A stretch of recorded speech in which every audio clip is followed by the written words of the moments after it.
Assalamualaikum warahmatullahi wabarakatuh. Sahabat YouTube Bang Raju Channel yang dirahmati Allah, di kesempatan ini kita akan membahas tentang Koromah Wali Gendon. Tak mempan di berondong peluru kompeni Belanda. Sosok ulama asal Kabupaten Pekalongan yang dikenal sakti pada zaman dahulu, yakni Muhammad Arsyal atau Wali Gendon.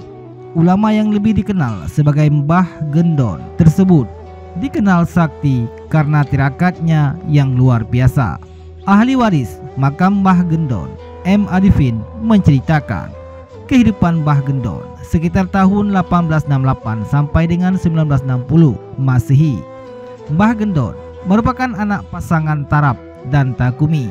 Beliau, Mbah Gendon, lahir di desa Kesesi, Kecamatan Kesesi, Pekalongan. Mbah Gendon merupakan anak satu-satunya. Katanya, menurutnya, sejak kecil Muhammad Arsyal dikenal sebagai sosok yang pendiam, mengalah dan pemaaf. Kedua orang tuanya juga mendidik Mbah Gendon dengan cara sederhana dan mandiri.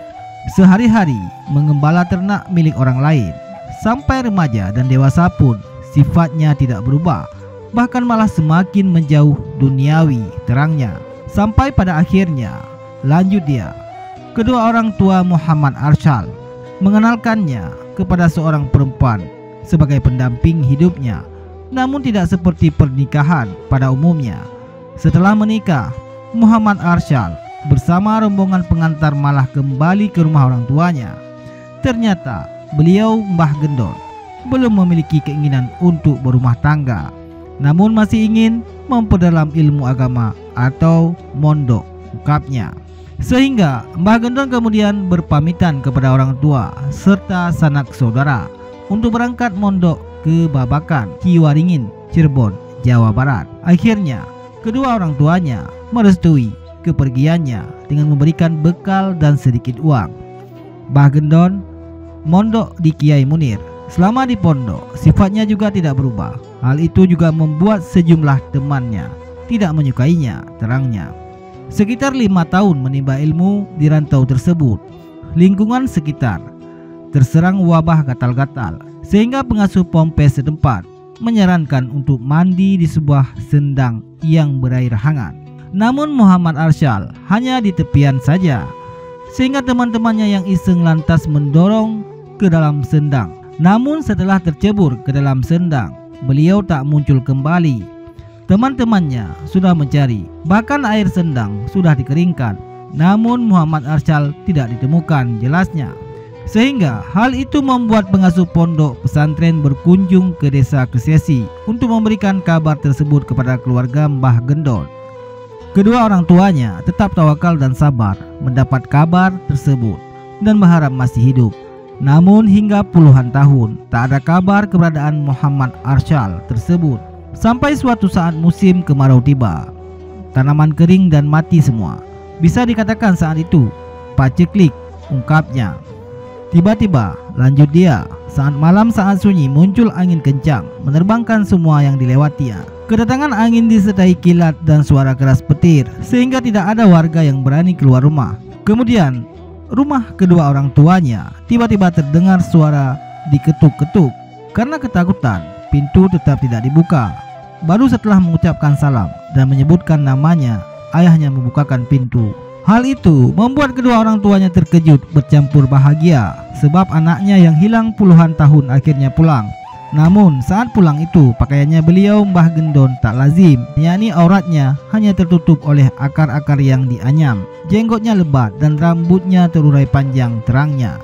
Selama menghilang, Mbah Gendon tinggal di hutan dan gua ditemani sejumlah hewan. Dia hanya mengkonsumsi petai Cina dan bunga pohon jati.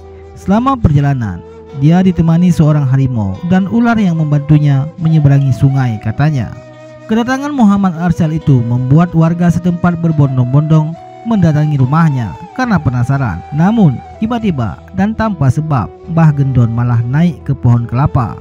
Beliau tidak makan dan minum di atas pohon kelapa itu selama berbulan-bulan. Meski dirayu keluarganya, tetap tidak bersedia turun. Hingga sekitar setahun kemudian turun tanpa ada yang meminta. Dan beliau turun menaiki pelepah kelapa yang sudah kering dan meluncur ke bawah.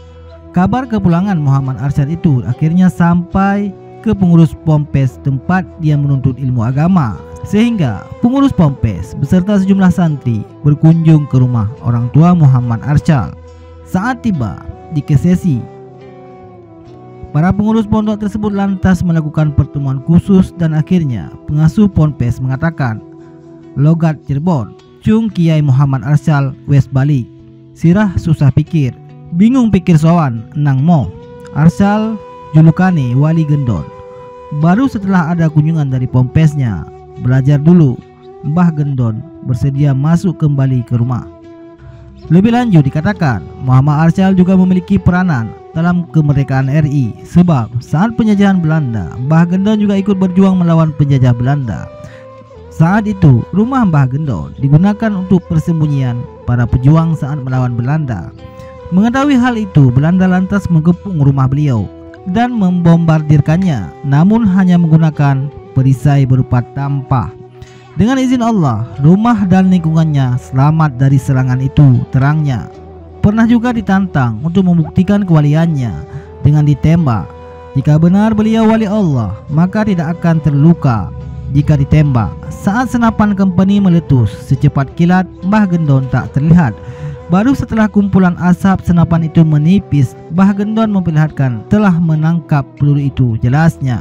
Bahkan lanjut dia, Mbah Gendon juga memiliki peran mengusir Belanda dari lingkungannya. Mbah Gendon hanya mengelilingi markas Belanda.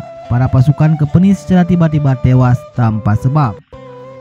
Akhirnya markas itu bubar dan ditutup. Sejumlah kejadian itu membuat masyarakat yang awalnya tidak percaya akhirnya percaya bahwa Mbah Gendon memiliki kelebihan karamah dari Allah Subhanahu wa Ta'ala.